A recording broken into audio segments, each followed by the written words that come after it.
Are you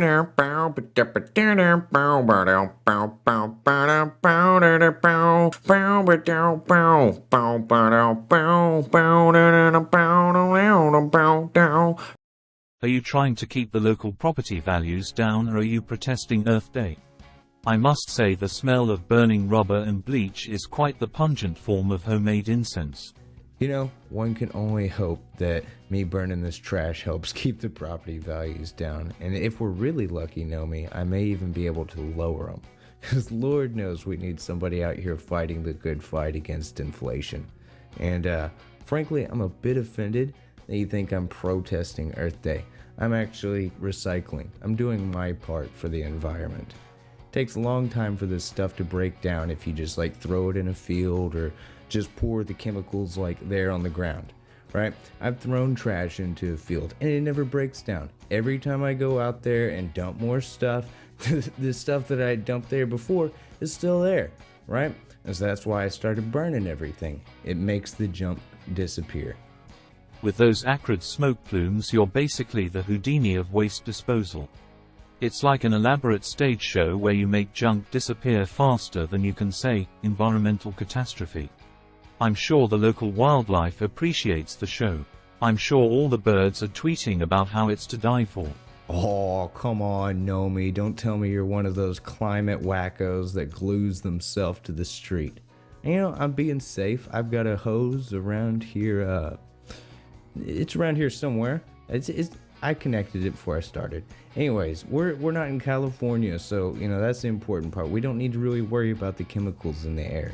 Like, I've read the labels on all this stuff, and it clearly says, in the state of California, this product is known to cause cancer. Alright? So, I don't have to worry about it because we're not in California. If it was a general warning about, like, hey, this thing causes cancer, it wouldn't say, in California. It wouldn't have to specify. It would just say, hey, this thing causes cancer. That's why I don't worry about it.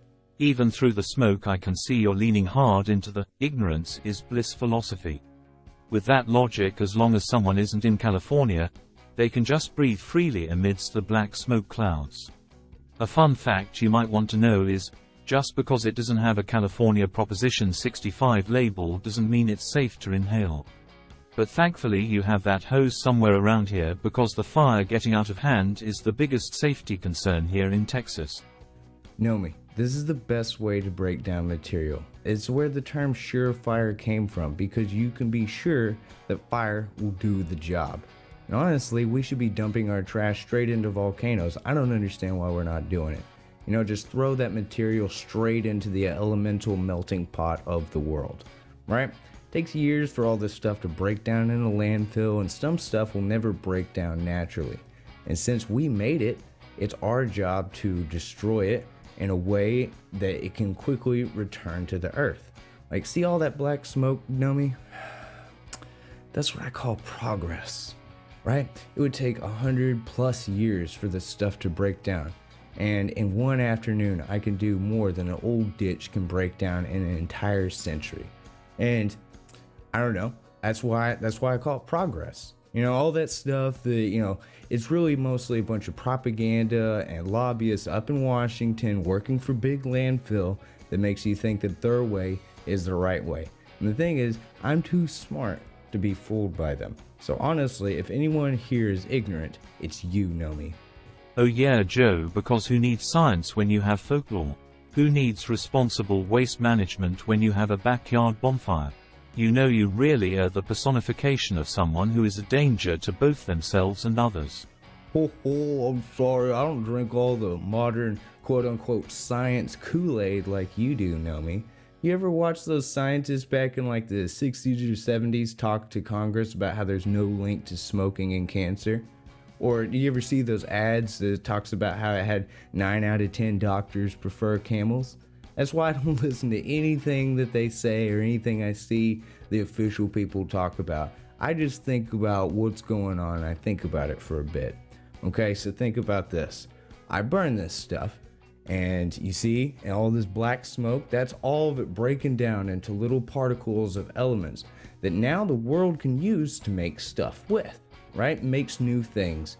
I've seen the space programs and everything, they say everything's made out of space dust. So I turn it into dust, right? So all this stuff was already on the planet before we put it into products, right? So it's not super bad to return it to the earth. Honestly, this is the quickest way to keep that circle of life spinning. I don't believe in all of that climate change mumbo jumbo. It's kind of just an excuse to cause panic and increase government control. Back in the 70s, they said climate change was going to make a new ice age. And then whenever I was a kid, back in like 90s, early 2000s, they changed it a bit and to global warming. And they said the ice caps will be gone by 2020 and the polar bears will all be dead by 2010, right? And guess what? I saw this little article the other day. A kid got eaten last year in Alaska, right? And it's 2024 now, so obviously the polar bears were supposed to have keeled off 14 years ago. So this is one of the big reasons why I don't believe anything they say. Another big reason is all these private jet flying climate activists were really concerned. Why do they own all these $1 million beachside mansions, right? They think they're going to make some money from the insurance stuff. Dude, if the sea levels really rose, the insurance companies wouldn't be able to pay out. The whole industry honestly would probably collapse if the sea levels were actually to ever rise. Joe, you're a walking, talking conspiracy theory bingo card deck. First you are denying climate change, then questioning scientific consensus, as well as throwing in some good old-fashioned distrust of authority for good measure. It's almost impressive how you managed to pack so much misinformation into a somewhat coherent ramble. But hey, what do I know? Maybe you're right. A fringe story you read online about a kid getting eaten by a polar bear is the definitive proof that debunks all the evidence about climate change. Truly, you can see what so many great minds of our age are blind to.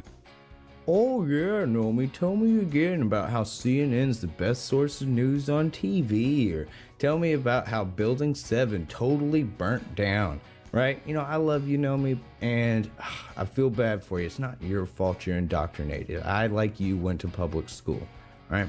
I used to be blind, and, but it comes down to is I realize I don't like it when somebody pisses on my face and tells me it's rain. You know what happens whenever you put your little plastic bottles into that blue trash can? If they even have the blue trash can. I always love it whenever it's just a trash can with two holes and it just goes straight into the same thing, but one of them's labeled recycling. Super funny.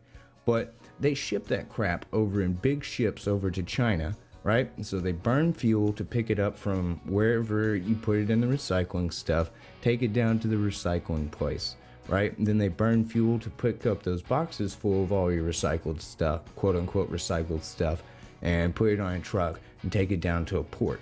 And then it gets put onto a big ship, and then that ship burns a whole bunch of fuel, taking it over to China.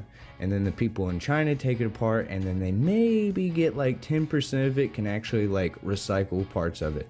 The rest of it just gets thrown straight in the ocean or thrown onto the ground, right? And so, you're really not saving the planet by doing all of this recycling. You're just littering, burning tons of fuel, and so that you can move all of that litter to where poor people live, and you don't have to see it, and they're too poor to be able to do anything about it. And odds are they're going to end up burning the trash just like I do, right? And they don't have any other choices. Most likely it's going to be most of the stuff. Dude, whenever I see stuff from like other countries and like really trash places, like I'm blown away by the amount of trash. Like there's nothing else around there. So odds are they burn that trash, and now you got little kids growing up next to trash fires. Yet you're going to get upset about me for my once a week, once a month, like little bit of a toxic trash pile over here. But whatever, dude. Virtue signal all you want, Gnomie. I'm not sure if it's your so-called logic or the fumes from this fire, but I can almost feel my brain cells dying at a rapid pace. I'm going inside for both my mental and physical well-being. Oh, sorry, Gnomie, didn't mean to touch a nerve. Yeah, you go inside and rewatch An Inconvenient Truth and reassure yourself that it's all true and that we're all going to be ended. But if you ever want to know the real truth, you come out here and you talk to me. I got you, Gnomie. Bow, bow, bow, bow, bow, bow, bow, bow, bow, bow, bow, bow.